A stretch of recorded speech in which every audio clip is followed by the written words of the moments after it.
I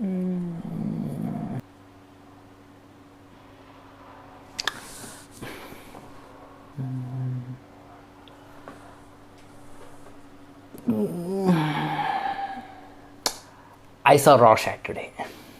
As you can see from my expression, I'm not. Okay, let me try to keep this review as simple as possible. Rorschach, you can quickly call it a psychological thriller, but there's more to it. Okay, let me try to address it this way. If you ask me, did I like this movie? I would say there are things that I really liked about it, and there are things that I didn't like about it. I know it sounds really cliched to say that, but bear with me as I go through the review. The story of Rorschach is quite simple and straightforward. However, the execution and the treatment in which how the story has been told is not quite so simple. In fact, I haven't seen this kind of narrative or storytelling in a Malayalam movie, or for that matter in an Indian movie. I've seen a few Hollywood movies, especially movies directed by David Fincher.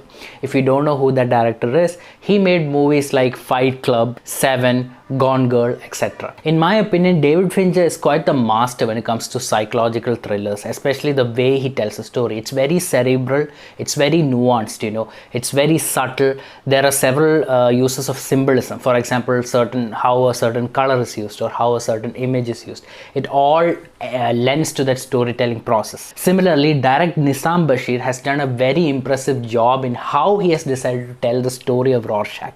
I wouldn't say it necessarily always works, but I was really impressed with the style he decided to go with. It's a very sophisticated style of storytelling, one that most Malayalis are not used with. First and foremost, nothing is straightforward, nothing is simply explained or shown to you.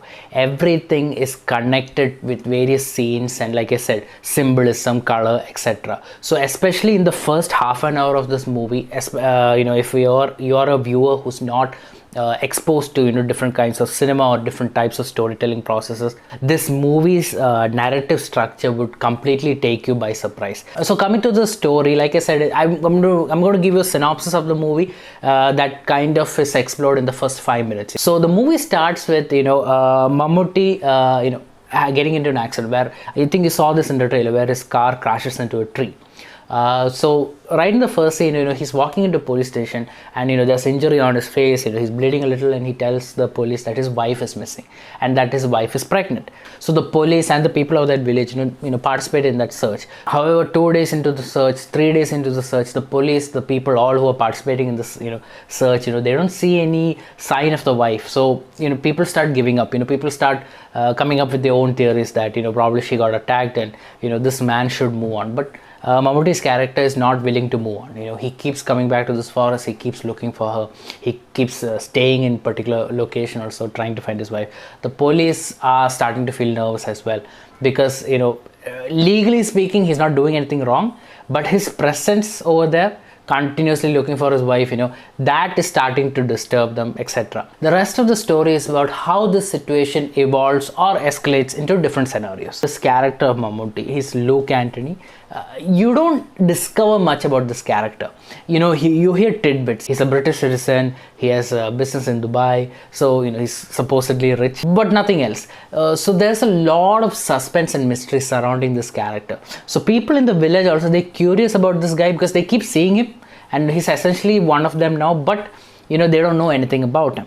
And as a viewer, when you're watching the story also, you get the feeling that he's hiding something, and there's more to the story and there's more to the character also as you're watching it. So from the beginning to the end, what really is interesting about this movie is that element of suspense, because what I really liked about this movie was that because it was so weird and different, there was this feeling that something is going to happen, and that feeling stays with you throughout the duration of the movie, that something is going to happen now, something is going to happen now. Nowadays, it's very difficult to surprise the audience.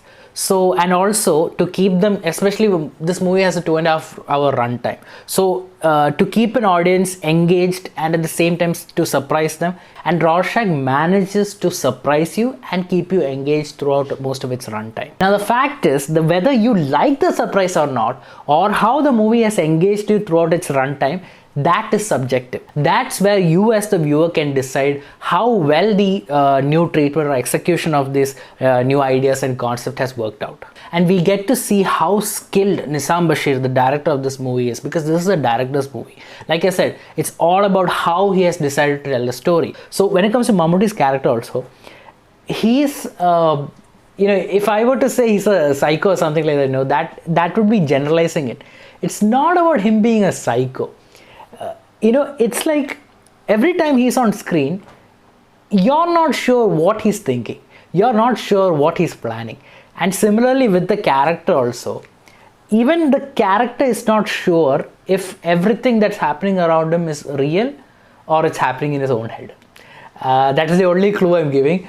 And again, Mammootty the performer, fantabulous, I would say. Fantabulous, because for him to attempt something after so many years in Malayalam cinema, to experiment with a movie like this, with a role, and because he's also produced this movie, hats off to him, because this is not something I would say a mainstream hero would really try out with a mainstream movie. Coming to other performers in this movie, everyone's done a great job. There's Grace Antony, there's Bindu, there's Kottayam, Nazeer, Sharafudheen, and there's also one more actor. I don't want to give it away. It's actually quite strange. This particular actor, you can okay, I don't want to give away the suspense part, but how they've shown this actor or this character in this movie is that you don't really see the face. Okay, throughout the entire movie, I thought they might show that character's face, but they don't. However, they give hints and clues of it. So because we know the actor really well, we can understand who the actor is.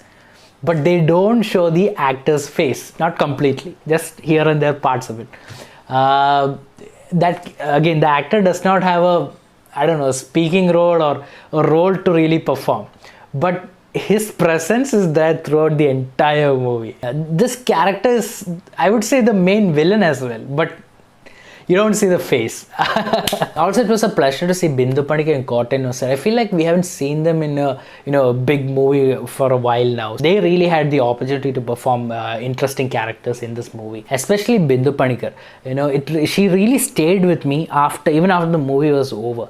Now this movie does lag here and there, and like I said, it doesn't always work. The suspense elements, and like I said, there are surprise elements also in this movie. I feel like the movie didn't deliver on all of that suspense and drama that they created. My rating for this movie is 2.75 out of 5. It's a sophisticated psychological thriller that delivers a very unique movie experience that you may like or dislike. If you're in the mood to watch something new and something different, then definitely give this movie a watch. That's it for my review, guys. If you like this video, hit the thumbs up icon, and of course subscribe to our channel for more reviews and videos like this. Thank you for watching. Have a great day. Bye.